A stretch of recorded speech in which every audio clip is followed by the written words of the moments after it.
Saturday, the day of. We assembled in the front of the station. I stuffed an assortment of junk into my largest backpack I could find in our house and walked all the way to the station to find the other four lined up waiting for me. From a distance, my eyes were drawn to Haruhi in casual dress and Asahina in feminine clothing next to her, like two sisters who didn't resemble each other the least bit. Asahina was supposed to be the upperclassman here, yet she looked like the younger sister. Only her clothes appeared to be more mature. Asahina, surrounded by the trio of weirdos, spotted me and waved her hand in a somewhat relieved fashion by way of greeting. You're late, Haruhi was yelling, but she looked to be in high spirits again today. She was standing empty-handed because her megaphone and folding director's chair were among my burden of assorted junk. It isn't 9 o'clock yet, I said sourly as I looked left and right at Nagato's porcelain face and at Koizumi's easy smile. Anyway, Nagato always wears her uniform when we don't have school, so that's normal, but why is Koizumi also wearing his uniform? It would appear that this is my costume for the movie. That was his response. That is what I was told yesterday. My role will be that of an esper disguised as an ordinary high school student. Isn't that exactly what you are? As I dropped the bag stuffed with the camera and props and wiped off my forehead, Haruhi grinned like a grade schooler about to go on a field trip. Kyon, you were the last to show up, so you'll be fined, but not yet. We're taking the bus now. I'll cover the bus fare. Call it a necessary expense. You can buy lunch for everybody. And with that totalitarian decision, she started waving her hand. Come on, everyone. The bus stops this way. Get a move on. It didn't escape my attention that her armband now read Super Director. Apparently, Haruhi already believed herself beyond a mere great director. She must have had one hell of a movie in mind. I'll say it again. An Asahina promotional video would have been far more entertaining to film. After 30 minutes of bumpy bus riding, we got off a stop in the hills. Then we spent another 30 minutes laboriously hiking up the steep trail. It was a park you could find anywhere. Being born and raised around here, I was quite familiar with the area. When I was in grade school, we had hiking field trips to the nearby hills almost every year. It was a park in name only. In reality, it was just some cleared-off open space with a fountain tacked on. An utterly empty place that made you want to openly question why a person would voluntarily climb up here. The only happy people I saw around here were kids of ignorant of pleasure and family members who brought them there. We set up in a corner of the plaza where the fountain was and designated as our filming base. Empty-handed, Haruhi looked to be brimming with energy, but I was completely worn out. If I hadn't forced half the stuff in the Koizumi on the way up, I seriously might have collapsed. I leaned against my bag and tried to catch my breath. Would you like a drink? A small plastic bottle was thrust before me. The hand holding the bottle belonged to Asahina. If you don't mind it, I already drank from it. Oolong tea made for the gods. It must taste heavenly. No ifs and or buts about it. If I don't drink it, lightning will strike me down. As I gladly reached for the offered drink, the evil devil's hand brushed away the angel's arm. Haruhi snatched the oolong tea away from Asahina. Save it for later, Mikuru. Now isn't the time to be watering for help. We have to hurry or else we might lose this perfect weather. Let's get the camera rolling. Asahina's eyes opened wide as saucers. What? We're gonna shoot here. Well, of course we are. Why do you think we came here? Then I don't have to change? Since there's no place for me to change around here. Well, sure there is. Look, there's all places around us. Haruhi pointed to the area surrounded by a jagged ridge of trees. No, help! Before I had a chance to help, Haruhi disappeared deep into the woods with Asahina in tow. Once Asahina reappeared, she was clad in the spiffy waitress outfit that would serve her film attire. Her hair was a tumbled mess as she gazed with quivering eyes at the autumn leaves on the side of the road. One of the eyes was noticeably different color. Her left eye's blue. Wait, what the hell? Color contact, Haruhi explained. It's pretty important to have a left eye be a different color. That's all it takes for her to be mysterious. It's we need to make this work. It's a symbol of sorts. A symbol! She grabbed Asahina's chin from behind and tilted her little face. Asahina just looked dumbfounded as she was being manipulated. There's a secret in this blue eye, said Haruhi. Well, yeah. Wouldn't be much of a story if her eyes were different colors for no reason. The sight of Asahina's exhausted face was enough to hook me, though. So, what's so secret about the color contact? That's still a secret, Haruhi replied with a smirk. Hey, Mikuru, how long are you going to play dead? Get your act together. You're the leading actress. The most important person after a director and producer. Chin up, stand up straight. What? And with a sob, Asahina began posing per Haruhi's instructions. Haruhi forced Asahina to hold the pistol, it's just a model by the way, into her hands. Act like you're a female assassin, and make sure people can tell you're from the future. Just a few of her unreasonable requests. Asahina timidly held the Glock and glanced sideways at me, the camera, as best as she could. Gotta love how you could feel her pushing herself. Yeah. No, I'm serious. In any case, that freak sure is unnecessarily active. I've seen plenty of bad movies, and I've never thought I could do a better job and I should make my own film. I wouldn't know how to go making one anyway. Even if I were to make my own film, I don't entertain the notion that would be any good. But it appears that Haruhi seriously believes that she has the talent to be a director. At the very least, it's pretty certain that she intends to make something better than those minor films on late-night TV. What exactly does she have to support all this confidence? Haruhi was yelling as she waved the yellow megaphone around. Mikuru, act less embarrassed. Forget who you are. You just need to become your role. You are no longer Mikuru Asahina. You are Mikuru Asahina. Of course, we already knew that there was no basis for Haruhi's confidence. Causing chaos and natural order with groundless confidence was an ability Haruhi was born with. Or else she wouldn't be able to proudly wear that armband and act so high and mighty. Under Ultra Director Haruhi's supervision, we began shooting the first scene. Except it just consisted of me standing on the side shooting Asahina running across the area. This was supposed to be the opening. She could have just written a script, but Haruhi flat out said no such thing existed. It would be bad if I put everything on paper and it got leaked. That was her reasoning. Looks like we're going to shoot this movie Hong Kong style. I was feeling pretty damn exhausted at this point, but when I looked through the camera lens at Asahina dual-wielding pistols jogging out of breath, I figured I had it relatively easy. As the rest of us watched, Asahina continuously ran wearily from right to left until the fifth take when the director finally signaled okay, which was when she collapsed on the ground. Paying no attention to the waitress with both hands on the ground as her back rose to fell with each breath, Haruhi directed her next construction to Nagato, waiting on the sidelines. Okay, we're doing Yuki and Mikuru's battle scene next. Nagato, in her favorite black outfit, slowly moved in the front of the camera. The outfit was just a pitch black mantle over a uniform and a black pointy hat on her head. So there was no need for her to be dragged into this thicket like Asahina, fortunately. Then again, Nagato would probably be fine with changing her clothes anywhere. Why don't we reverse their roles? Make Nagato the waitress and Asahina the mage. That would be curiously appropriate. Haruhi had Asahina and Nagato stand facing each other 3 meters apart. Mikuru, unload like crazy on Yuki. Huh? Mikuru responded. She shook her hair, which was a tangled mess after all that running. But I'm not supposed to fire these at people. Oh, it's fine. With your aim, you won't hit her anyway. Even if you were able to hit her, Yuki could probably just dodge it. Nagato just stood silently with her star-tipped pointer in hand. Well, yeah, I'd have to agree there. Nagato could have a gun pressed against her forehead and still manage to dodge the bullet.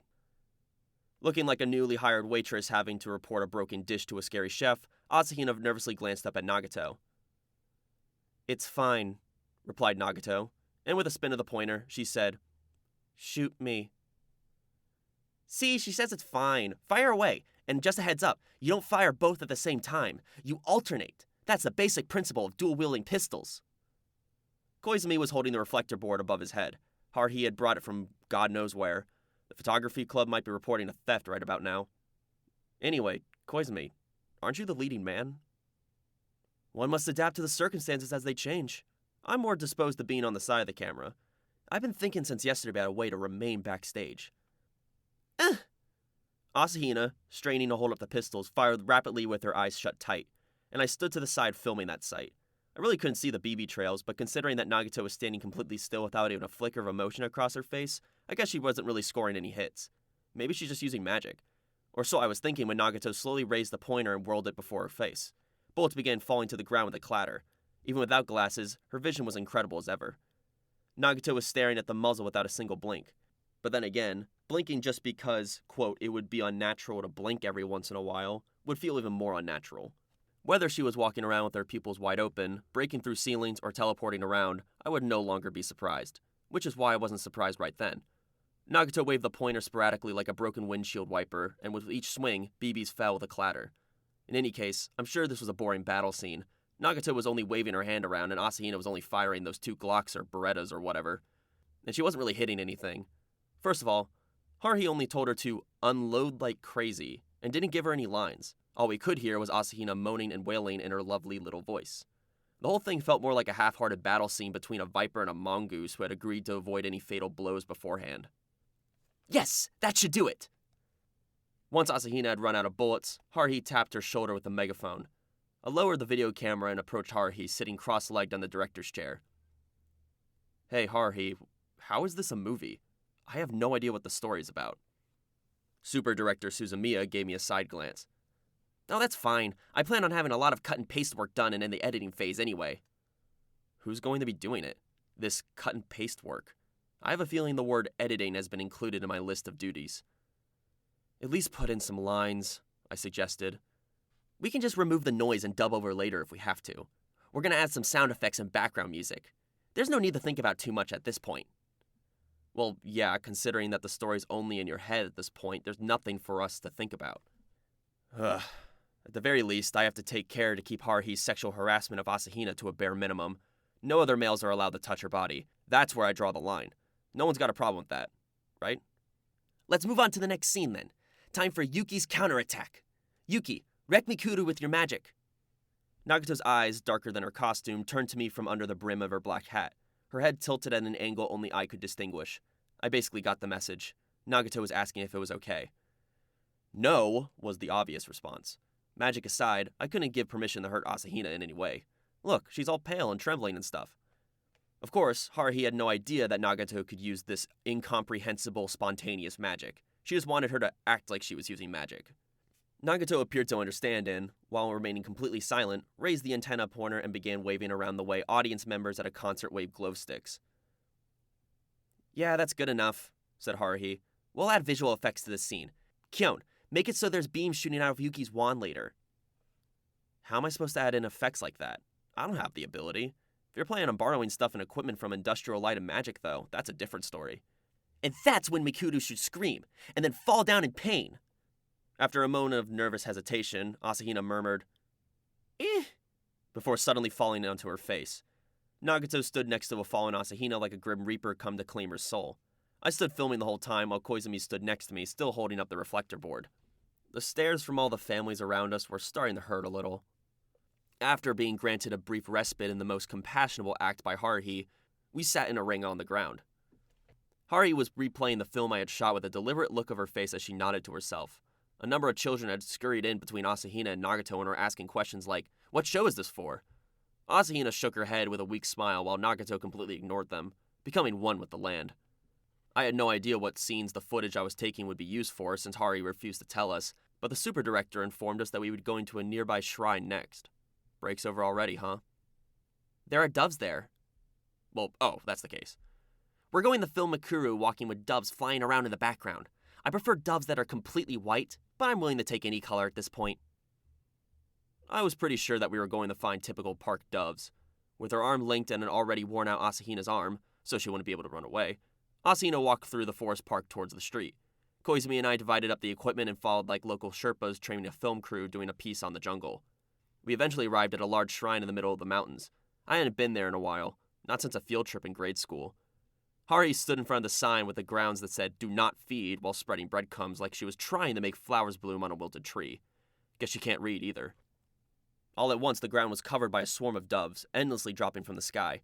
The sight of the shrine grounds covered in doves was quite disturbing. Asahina was standing alone with a carpet of doves. The waitress stood, lips trembling, with her feet being pecked. I was filming the scene from up front. What the hell was I doing? Off-screen, Haruhi raised the eagle or tokev or whatever kind of gun she had taken from Asahina and flipped it to the safety. I was wondering what she was doing when she suddenly fired at Asahina's feet. Ah! Never thought I'd actually get to see doves getting whacked by a pea shooter. The act of violence enough to make PETA cry sent the symbols of peace fluttering and shrieking. This is it! This is the shot I wanted! Kyon, make sure you're filming this! I suppose that, since the camera was running, I was technically filming. Asahina was hunched over with her hands over her head with a swirl of doves flying in all directions. Come on, Mikuru, you're supposed to walk up towards us while the doves are flying in the background. Stand up! It looked like we didn't have enough time to shoot this scene. As I gazed through the viewfinder, I could see that in the background, a priest from the shrine had come flying in the SPCA's stead. He was wearing a hakama, so it'd be safe to assume he's affiliated with the shrine. I was preparing for a stern lecture or two when Haruhi, without a moment's hesitation, resorted to drastic measures. With the CZ or SIG or whatever the model gun in hand, she aimed at the old man and opened fire. The priest began dancing like he was standing on a hot iron plate. Jesus, the AARP is going to come calling next. Scatter! And with that cry, Haruhi quickly turned and sprinted. No idea when Nagato had made her move, but she was already waiting for us under the gate in the distance. Asahina would probably be too slow to escape if we left her by herself, so Koizumi and I each grabbed an arm and carried her off with the rest of the equipment. The director had already run away. We couldn't leave the leading lady behind to be the scapegoat. Minutes later, we were standing in front of a corner at some kind of roadside restaurant. We were having lunch, and for some reason, I had to pay for it. That might have just been a waste. It might have been better ad-lib just to pretend that the old priest was an enemy and beat the shit out of him. Haruhi was babbling on some borderline criminal activity. Once Asahina had sucked in a whole 3 noodles from her zaru soba, she collapsed face forward on the table. Mikuru, you don't eat much, huh? You're never gonna grow like that. Only your breasts are growing. They'll only satisfy a group of hardcore freaks. You need to grow taller, too. While she was saying that, Haruhi was stealing Asahina's noodles, scarfing them down. I already know. I don't know how many years it will be, but Asahina will grow a face and a body that could represent a whole solar system. But Haruhi doesn't know that. Koizumi had a mocking smile on his face. Nagato tactfully moved assorted sandwiches in her mouth and chewed. I pushed my empty plate of spaghetti to the side and spoke to Haruhi with 2 people's lunches before her. What are you going to do if that priest complains to the school? Koizumi's uniform made it pretty obvious where we were from. I'll probably be fine. Haruhi was ridiculously optimistic. It was fairly far away and the blazer's pretty common. If he does complain, we'll just have to play dumb. Pretend it was someone else. BBs aren't enough to prove anything. I stared at the video camera containing the incriminating evidence. I'm sure that it was the second this was screened, the cat will be out of the bag.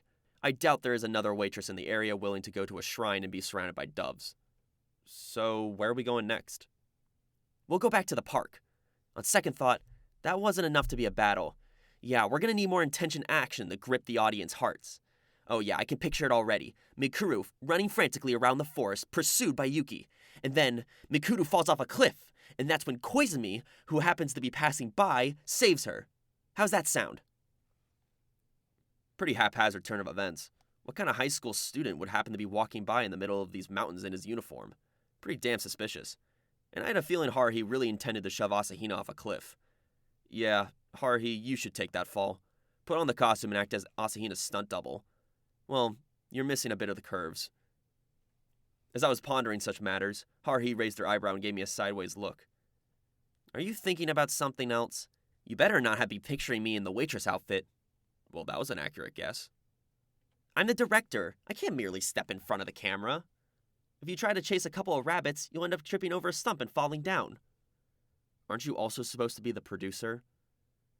There's nothing wrong with undertaking multiple backstage roles. Still, it might be nice to show up on camera for a brief cameo appearance, adding some fun tidbits to hook those hardcore fans. Who are you, Stan Lee? Koizumi entered the conversation. Are the 3 of us the only ones who will be appearing in the movie? Idiot, don't ask those questions. That's right. Haruhi puckered her lips like a duck's bill and became deeply engrossed in thought. You should think this kind of stuff beforehand. 3 people might be too few. Yeah, that's not enough. Supporting characters that will allow the main characters to truly shine. Koizumi, excellent pickup. To show my appreciation, I'll increase your screen time. Why, thank you very much. Koizumi remained smiling, though his face had an oops look on it. Serves you right. You gotta let sleeping dogs lie. I kept my mouth shut. But where did she intend to find new characters? There's a 75% chance that anyone she brought in at random would have some kind of twisted backstory. Based on progression, a slider would probably be next. And I sure as hell don't want one of those to show up in our world. You have to beat up a bunch of underlings before you can defeat the last boss in video games, right? Underlings. I glanced at Haruhi, fingers stroking her lower lip. They should be good enough. I read Haruhi's mind. Taniguchi and Kunikita, the only 2 people I can live bringing her in at this point. Less significant than supporting characters. True underlings. They're less harmless than a healer slime showing up alone. Yeah, that works. I averted my eyes from the face of the director, looking like she wanted one more person to steal a chance at Asahina with her eyes shut and the cheek on the table.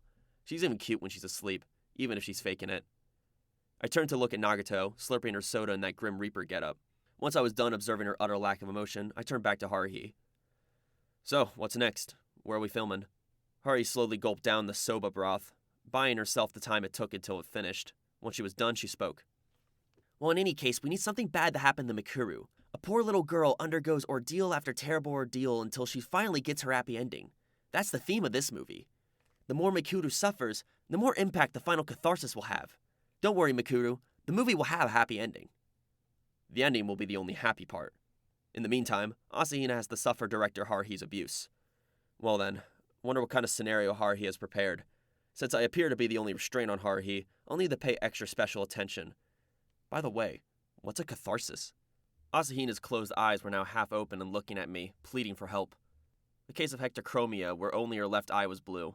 However, she quickly released a soft sigh and her eyes slowly closed.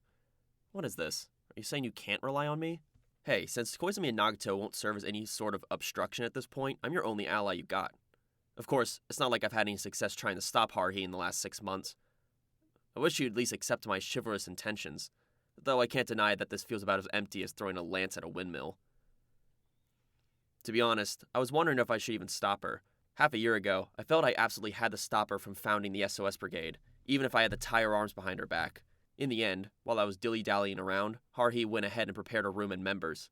Little by little, I also ended up as one of those members, which brings us to our current situation. Still, if I whacked her in the back of the head with a stick or jumped her or ambushed her or managed to stop her, I might have not met Asahina or Nagato or Koizumi.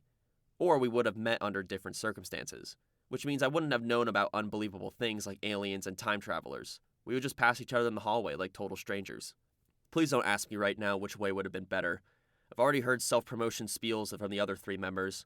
I've already been witness to Nagato's weird power, the other Asahina, and Koizumi turning into a red ball thingy.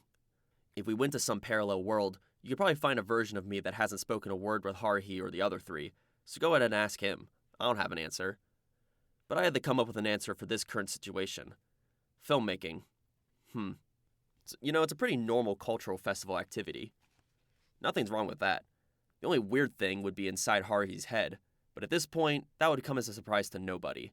As far as I'm concerned, Haruhi spontaneously babbling just wanting to make a movie would be considered routine work. Just wing it and things will work themselves out. At least, that's what I thought. That's why I didn't bother trying to stop filming the movie. Be a director or whatever you want. Abuse everyone around you to your heart's content. If that's what makes you happy, I'll smother my internal sign and go along with it. Because by all means, I sure as hell don't want to be locked up alone with you in some weird dimension again. As I watched psyched up Haruhi, an exhausted Asahina, a smiling Koizumi, and a poker-faced Nagato, that's how I felt. Not knowing what I know now, I would later regret not stopping her. We returned to the forest park. Can't you work on the scheduling some more? We should have finished the filming before we ran off to the shrine. The problem was that the script only existed inside Haruhi's head. It's important to write things down. The written word is a wonderful thing. Forget the guns. I was expecting more impressive bullets, but it doesn't make the impression without any flashy smoke or sounds. Doesn't seem to be working at all. Guess fake isn't good enough. As Haruhi made remarks that would send Yamasuchi's model shop business further into the red, she used the tips of her sneakers to draw 2 crosses on the ground. It looks like those are where Asahina and Nagato are supposed to stand. Mikuru's over here, Yuki's here. After being dragged around by Haruhi the whole morning, Asahina was looking like she already burned up a day's worth of calories, no longer having the energy to resist. Wandering around in sexy waitress outfit must have taken a serious toll on her spirit. She could no longer feel shame, having regressed to an infantile mind state and acting like a doll. Nagato acted like a doll to begin with. She moved silently to her assigned position with her black mantle fluttering in a mountain breeze. Haruhi twirled around her finger the model gun she had taken from Asahina. Don't move from that position. I want a scene of the 2 of you glaring at each other. Koizumi, get the reflector board ready. And then Haruhi, having returned to the director's chair, pointed the gun in the sky and opened fire. And action. I raised the camera flustered, but Asahina was even more flustered. Action? Haruhi only told her to stand still. What type of action was supposed to happen here? Nagato and Asahina wordlessly gauged each other's expressions. Asahina was the first to look away. Nagato continued to stare at Asahina. Asahina also fell silent. After a while, the 2 just continued staring at each other as a soft breeze blew by. Jeez! Haruhi snapped for some reason. You can't have a battle like that! Since they're just standing there. Haruhi is now holding the megaphone instead of a gun, stomped over to Asahina and began pounding the chestnut braids she had tied. Mikuru, listen up. You can't just relax because you happen to be cute. There are more than enough girls out there who get by just being cute. If you let loose for a little bit, those younger girls will pass you by in no time. What are you trying to say? Haruhi continued lecturing Asahina, covering her head. That's why, Mikuru, at least fire a beam from your eye. Huh? Asahina opened her eyes in surprise. That's impossible. It's why your left eye is a different color. It isn't blue for no reason. There's supposed to be incredible power hidden within. That beam comes within. Mikuru beam. Shoot it. I can't. Try harder. Haruhi had the slumped Asahina in a headlock and was whacking the back of her head with a yellow microphone. The sight of Asahina crying out in pain was too much for me to bear. I handed the camera to Koizumi, who had just set down the reflector board to enjoy the scene, and grabbed Haruhi by the collar. Cut it out, moron. I peeled the tyrannical super director off the small waitress. Normal humans can't possibly fire beams from their eyes. What are you, an idiot? Look at Asahina, covering her head with her arms. The poor thing's on the verge of tears. Just look at those pearls dripping from her round eyes.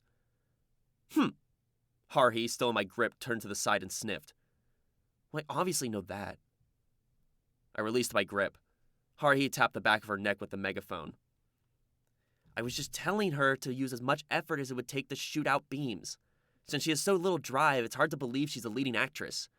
You really can't take a joke, can you? The problem would be that your jokes end up being anything but. What if Asahina really ends up being able to shoot fire beams? She can't, right? Worried, I gave Asahina a sideways glance. She looked up at me with tears flowing from her hectochromatic eyes, then blinked and tilted her head. It would appear that my eye contact didn't get the message through to her. That's when Koizumi popped in.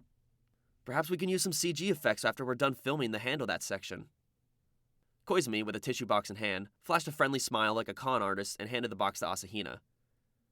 Wasn't that your intention to begin with, Suzumiya? Yeah, it sure was. Yeah, sure it was. Asahina wiped away her tears with the tissues and blew her nose while looking suspiciously at Haruhi and me. Nagato remained standing in the wind, looking like an overly conspicuous stagehand.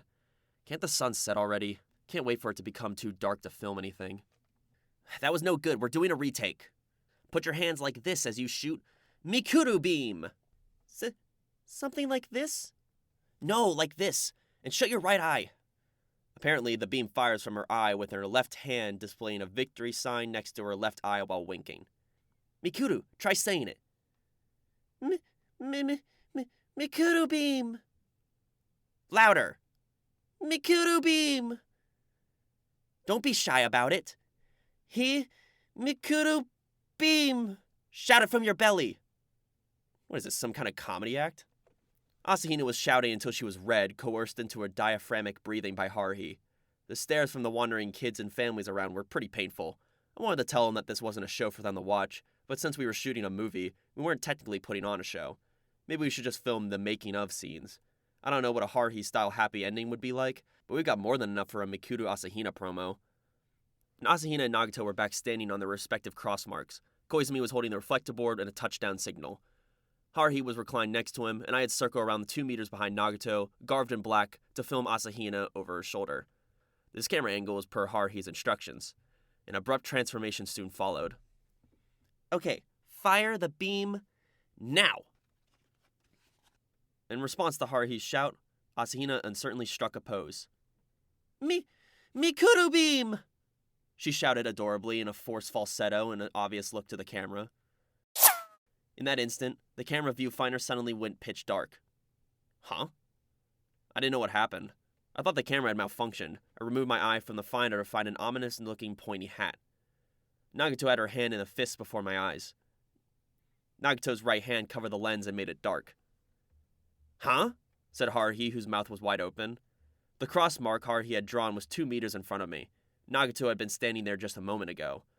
When Haruhi had yelled action and Asahina had shouted, Nagato's black silhouette had definitely shown up on camera. And not even a second later, Nagato was, for some reason, standing silently with one arm raised, gripping something in front of my face. The only explanation is I guess she warped. What? Haruhi said. Yuki, when'd you get over there? Nagato didn't respond, but instead left her bead-like eyes on Asahina. As for Asahina, she had her eyes open wide in surprise, and then she slowly blinked. Nagato's hand once again moved at the speed of light. She made a grabbing motion in the air as though she was catching a mosquito. What happened to the star-tipped antenna she was supposed to carry? Huh? I just heard a weird noise, like a lit match falling to the ditch of running water, or something like that. Huh? That puzzled voice belonged to Asahina. She must not understand the situation. To be honest, I don't really know either. What is Nagato doing? Asahina, seeking salvation, turned to the side, and what unnaturally sound came from where Koizumi was. The sound could not be mistaken, like an air escaping a punctured tire. The reflector board had just been raised above Koizumi's head. Just a cheap piece of styrofoam covered by a sheet of thick white paper had been severed at a diagonal angle. Koizumi, at a loss of words for once, stood stunned as he watched the top half of the reflector board slide off. But I didn't have the time to enjoy such a rare sight. Nagato moved, Nagato alone. A dark shadow leapt from the ground and landed right in front of Asahina. Nagato's right hand reached out from under her black mantle and grabbed Asahina's face. Her slender fingers covered Asahina's eye, and her fingertips drove into Asahina's temples. "Ah! Nagato!" Nagato paid no heed and threw the star waitress to the ground, looking like the Grim Reaper riding on top of that ample bosom. Asahina screamed and grabbed Nagato's slender arms locked in an iron grip. "Ah!" I finally came to my senses. What was that?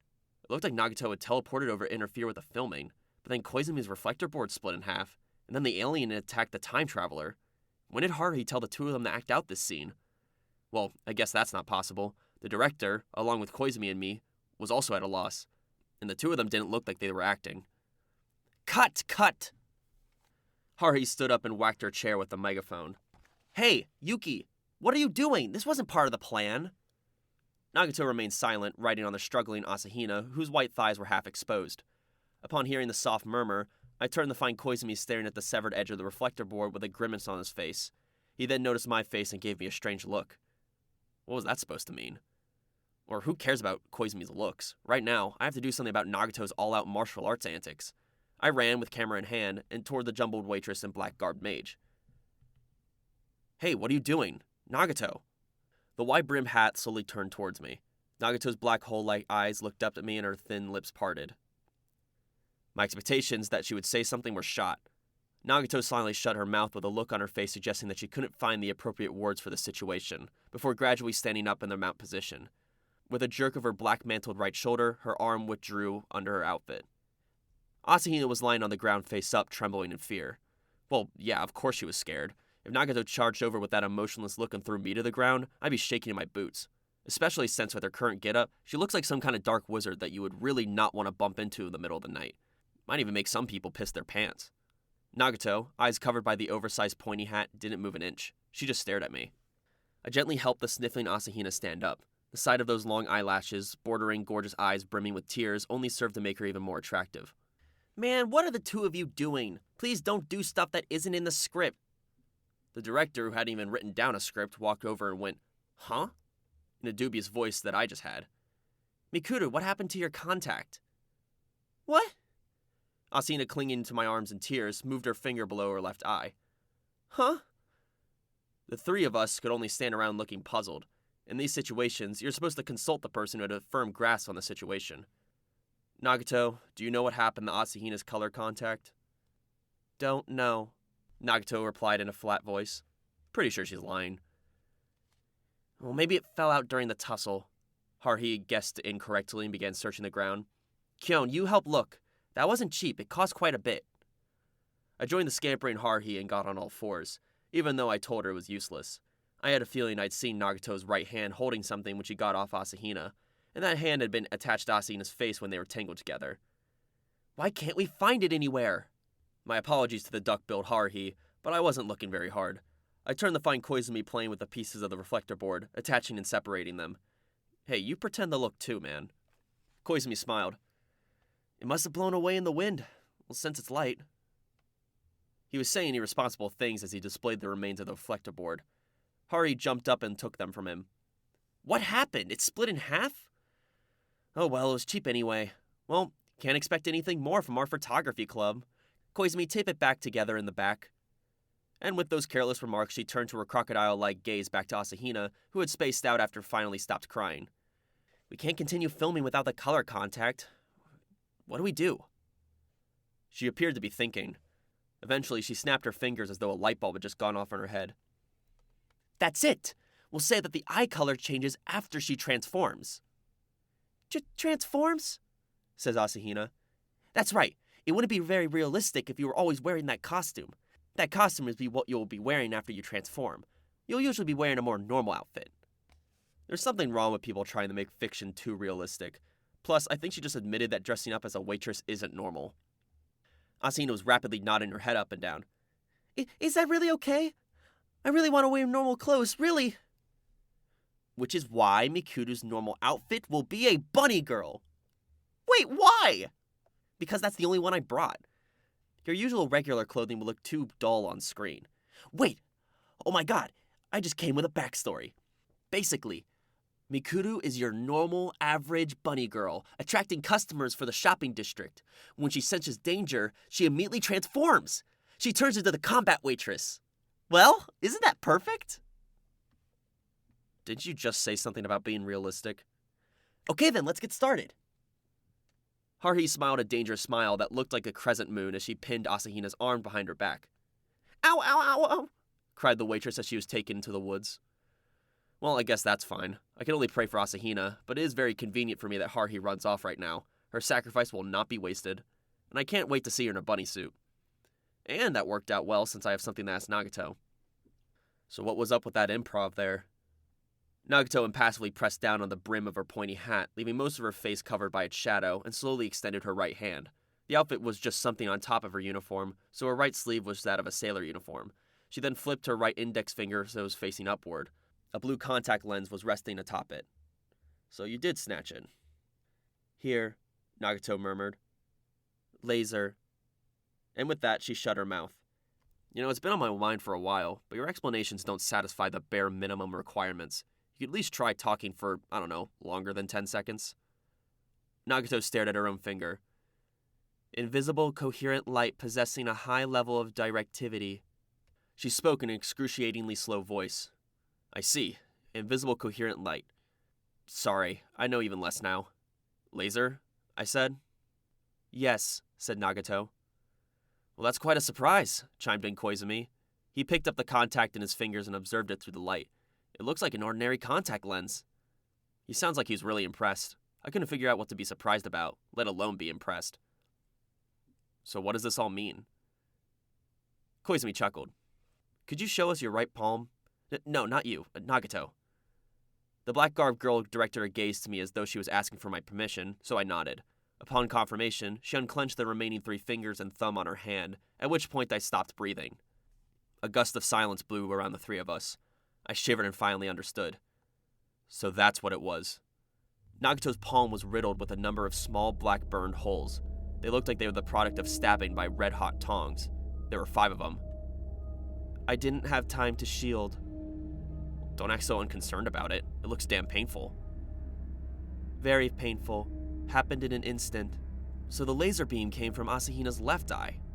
Asked Koizumi. Yes. Well, don't just say yes. Say goes for you, Koizumi. There's something that needs to be done before we figure out the situation. I will commence restoration shortly.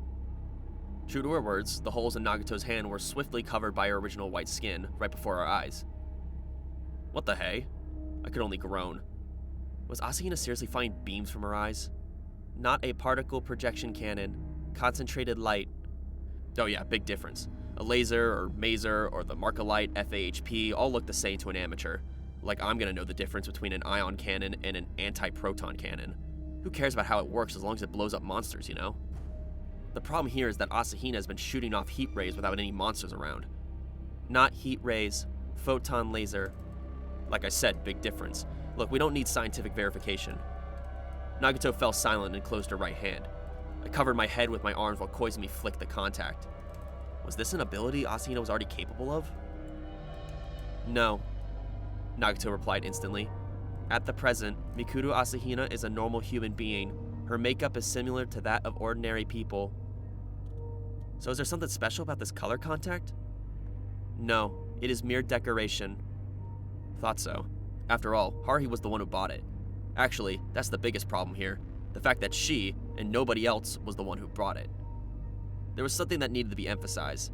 If Nagato hadn't covered me, Asahina's laser beam would have gone straight through the video camera lens, through my eyeball, burning up a number of things, before finally exiting through the back of my skull. Pretty sure my brains have been smoking. That'd be bad. Yeah. Still, it feels like Nagato's always saving my life. It's pretty embarrassing. Which means, Koizumi smiled grimly as he stroked his chin. This is Suzumiya's doing, isn't it? She wanted there to be a Mikuru beam, and reality was altered to accommodate that. That's how it appeared. Yes. Nagato gave confirmation without a hint of emotion on her face. I was not as able to stay calm. Wait, hold on. There isn't any magic or whatever in the contact, right? How can it fire killer rays just because Haruhi wished for it? Well, Suzumiya doesn't need magic or unknown technology. If she believes something to exist, then it actually does. Don't expect your bullshit reasoning to convince me. Haruhi didn't seriously mean to shoot beams when she said that. That was just within the movie. Even she said that she was just joking, didn't she? Indeed. Koizumi also nodded. Don't just accept my objection. Well, now I can't keep going. We're also aware that Suzumiya possesses common sense. However, it is also a fact that common sense of this world does not apply to her. This incident is most likely the result of some kind of extraordinary phenomenon. That would be... Oh, they're coming back. We'll continue this later. Koizumi slipped the contact into his shirt pocket. Jesus, what a pain. Use wit and tact to save the world from destruction. Beat the crap out of bad guys, no questions asked. Hold some Esper powers within a conveniently small world, and throw in some random human melodrama. Fact of the matter is, I prefer it that way. If I had to be dragged into the world that sounds like it's out of fiction, give me something that's way out there. The more removed from reality, the better. But look at me now. Talking to a certain classmate resulted in disaster. I'm surrounded by a bunch of people with backgrounds I completely don't understand, and we're doing stuff I can't even begin to try to comprehend.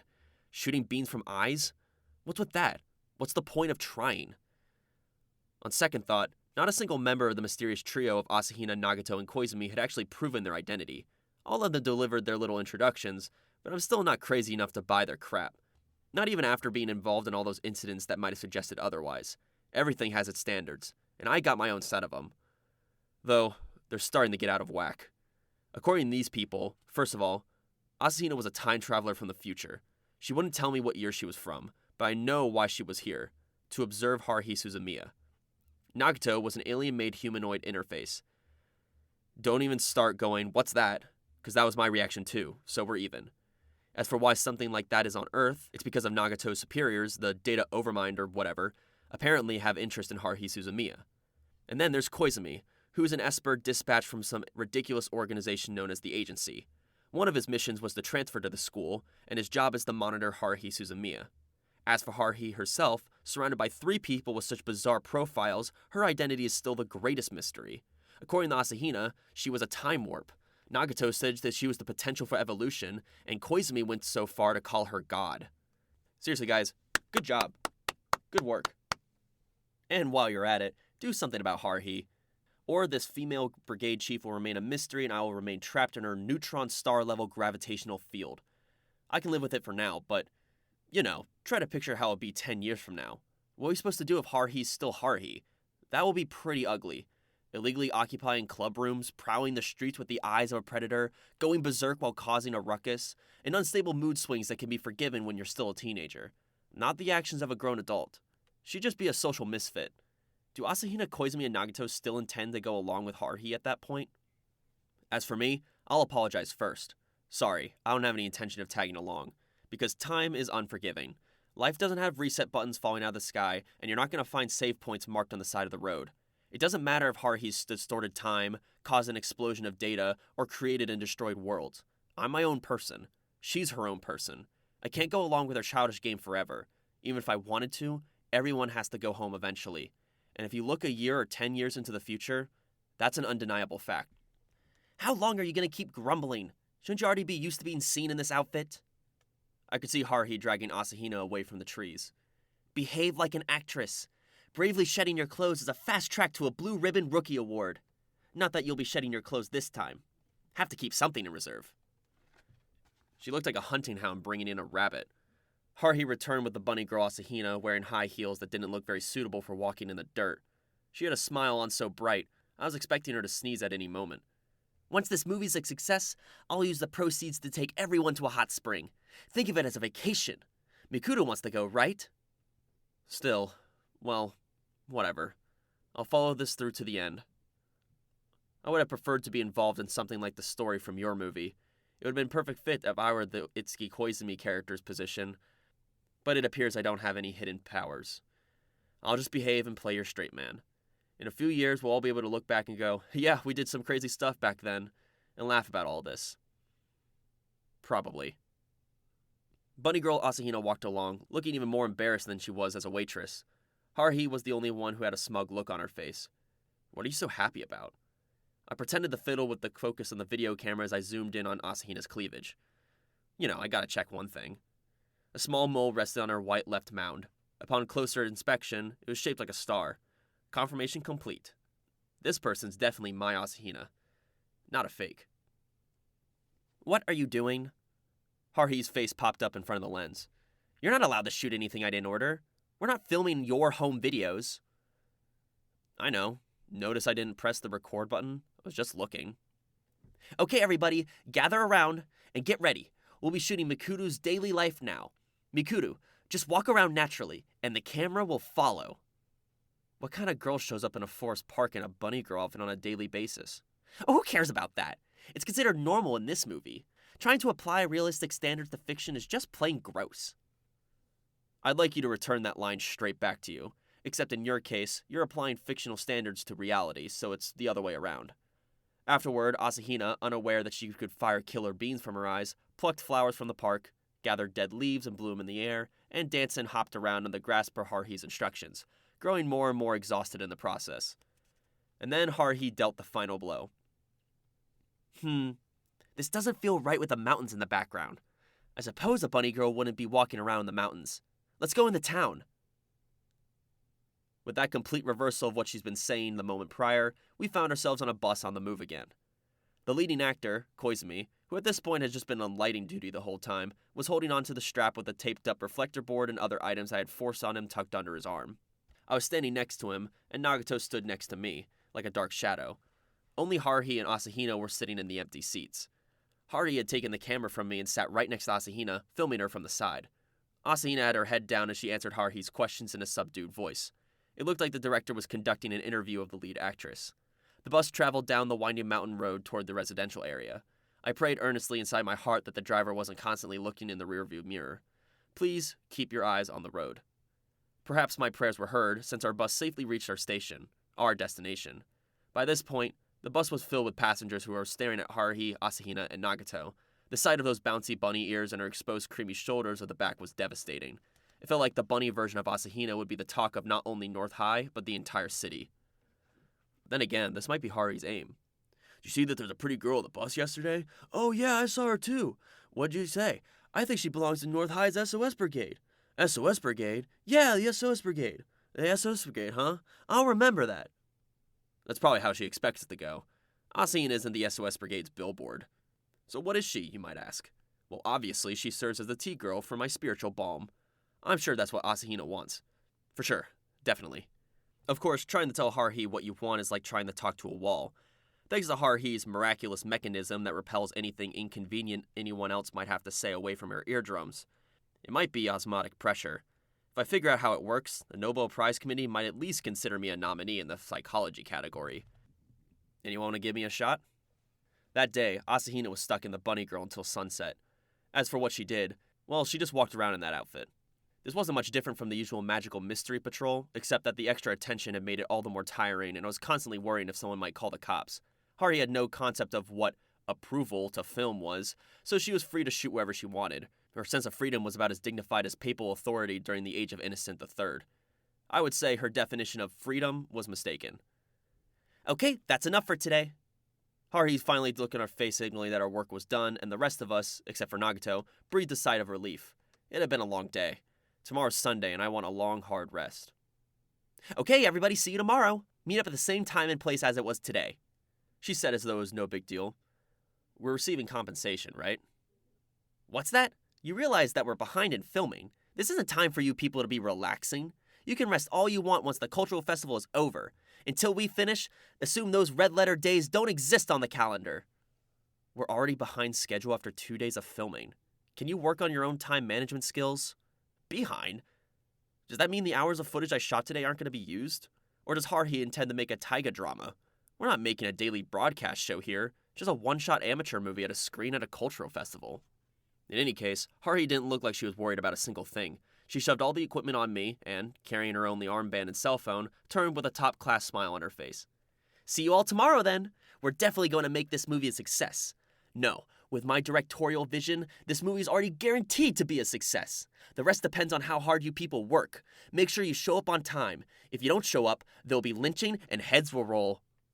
And with that proclamation, she walked off humming Marilyn Manson's Rock is Dead. I'll let Asahina know, Koizumi whispered in my ear before she left. Asahina had Koizumi's blazers draped over her head. If it were winter, I would have brought a coat, but unfortunately the weather had been stuck in the late summer pattern. I directed an irritated glare at the pile of items next to my feet. Let her know what? About the laser eye thing we were discussing. There shouldn't be any odd rays being fired if the eye doesn't change color. That's how it works according to Suzumiya rules, so we should be okay if she doesn't put on any color contacts. The reflector board-carrying leading bastard flashed me with what looked like one of the insurance salesman's smiles. Let us err on the side of caution and prepare a safety net. I'm sure we'll be willing to cooperate. After all, beams are dangerous. Koizumi walked over to the black-garbed figure that looked something like a human crow, Nagato. As I returned home carrying my huge load of crap, my sister came out to greet me, looking at me like I was some kind of weird animal. The grade schooler who had been responsible for the nickname Kyon, spreading all over, started spouting stuff like, "Is that a video camera? Yay, film me! And other nonsense. But I just said, moron, and I went to my room. In any case, I was completely exhausted. Asahina was one thing, but why should I have to engage in something as sad as recording footage of my own little sister? That's no fun.